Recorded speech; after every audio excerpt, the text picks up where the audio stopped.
Hi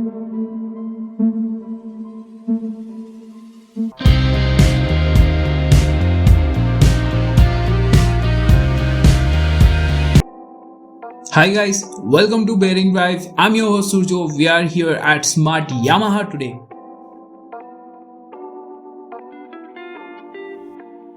So let's get inside and see what's there for us.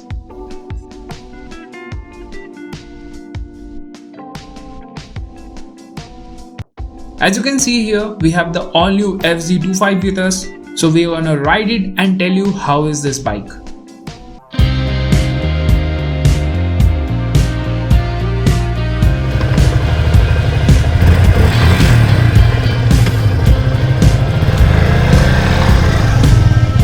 The new FZ25 is here.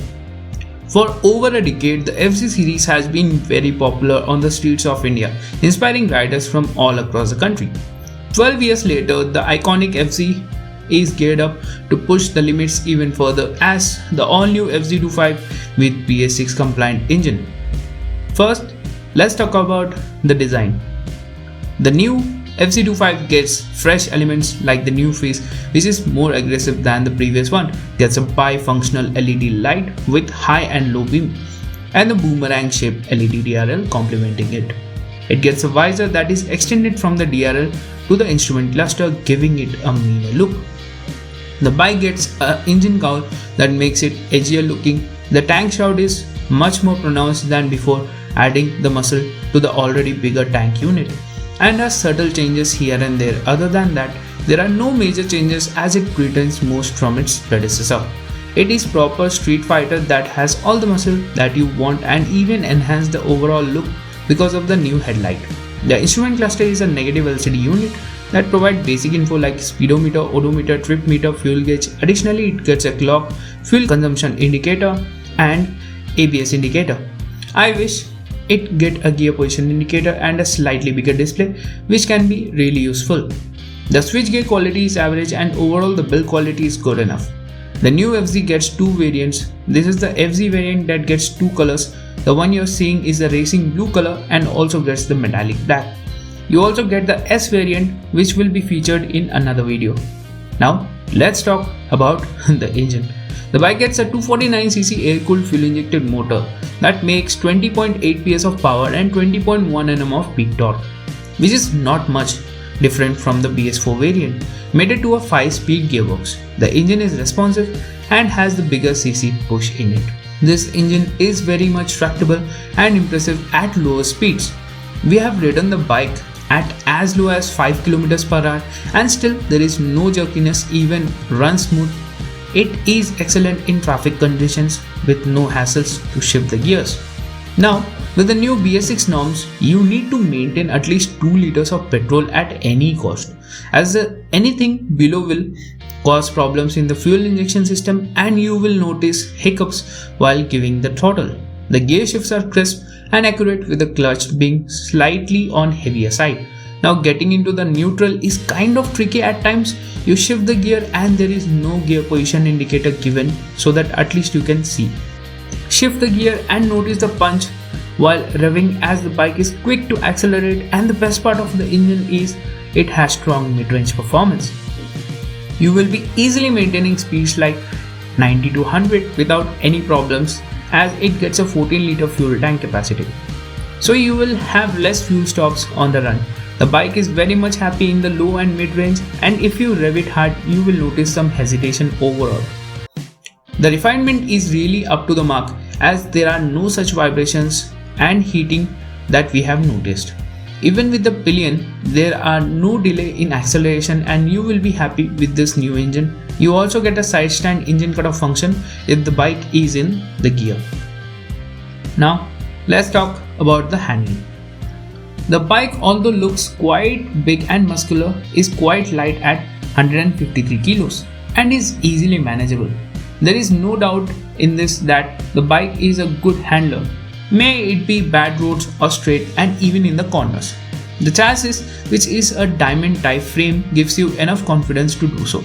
The seat height is 795 mm, which will be most accessible by all sorts of heighted riders, and I am 5'11" and very comfortable on the saddle as the seat is quite wide and big for the rider and the pillion. With the split seat setup, both have ample amount of space to move around a bit. The grab rails are very much useful and are correctly placed.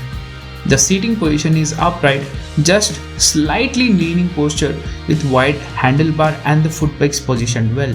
The bike also gets a lean angle sensor with it. If the bike falls on the ground, the engine cuts off immediately on its own. And if you want to start the engine, what you need to do is you need to restart it just after a few seconds and the bike will be ready to move. Now, all this because of the suspension setup. It has nothing special. It carries the same 41mm front forks and a 7-step adjustable monoshock at rear. And they are tuned to keep in mind of Indian roads, as they soak up most of the bumps very well and can do some off-roading stuff also. You can have a look how we tried some muddy and bad roads and the bike handled it pretty well without any hassle. Even the bigger potholes can be dealt with ease. With 160mm ground clearance, and you will get good stability on the roads and highways with higher speeds. So all in all, it will serve you in all type of conditions. Now coming on to the tires, you get a 17-inch rims with 100 section front and 140 section rear. Now these are MRF Nilo Grip Zapper tubeless tires.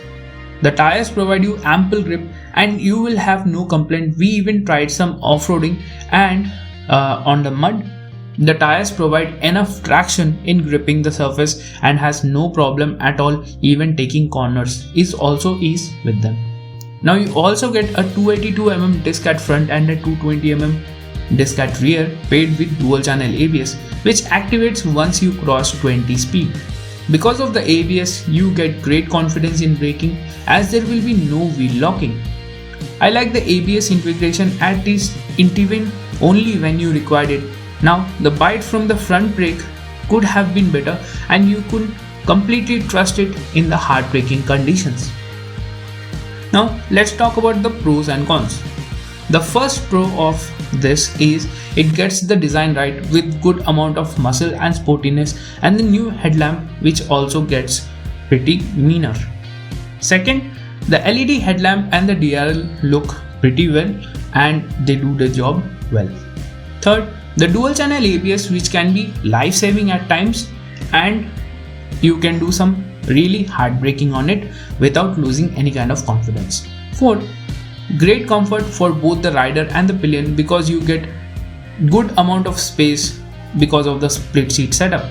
Fifth, the suspension setup is good and tackle all sorts of roads, and really the suspension is tuned really well in this bike. Sixth, it is very much tractable in slower speeds. I mean, you can take the bike at as low as 5 km per hour on second gear, on even third gear, and still there will be no problems. So it is very much tractable and you will enjoy it in the traffic conditions. Now on to the cons. The first con is the engine is still an air-cooled unit and makes near same power and torque figures as of before. We actually expected some better figures because of the BS6 emissions, but still it's okay. Second thing is there are no LED blinkers. They are conventional bulbs. We don't have any complaint regarding that, but at this price you can at least expect an LED blinkers with it. Third, the switch gear quality can be a bit better. I mean, yes, the switch gear is alright, it will work, but the thing is they can be a little bit better, you know. Fourth, there is no gear shift indicator in it and the instrument cluster is pretty small. So finding the neutral is kind of tricky in this. So the gear shift indicator could have been a bigger help. Fifth, more color options are not available. So you only get two color options, that is racing blue and metallic black. I mean, we would like some more colors with it, like at least a red color with it, which would be looking pretty damn good on this bike. Sixth, it lacks a double stand. So yeah, because it has only a single stand, you will find that it will take much more space in the parking location. Now the conclusion, this is the cheapest 250cc bike in the market and you are not skipping that much. You're still getting the reliable engine that Yamaha provides and a comfort for both rider and pillion for long tours. And now also getting the safety. So if you are on a tight budget and want a touring bike that you can rely on, then you can sure have a look at the new FZ. So that's it for now guys. If you like our content, please do subscribe to our channel, like, share and press the bell icon so that whenever we put a new content, you will be notified as soon as possible. So thank you for watching our video again. Till the time, stay safe, stay home.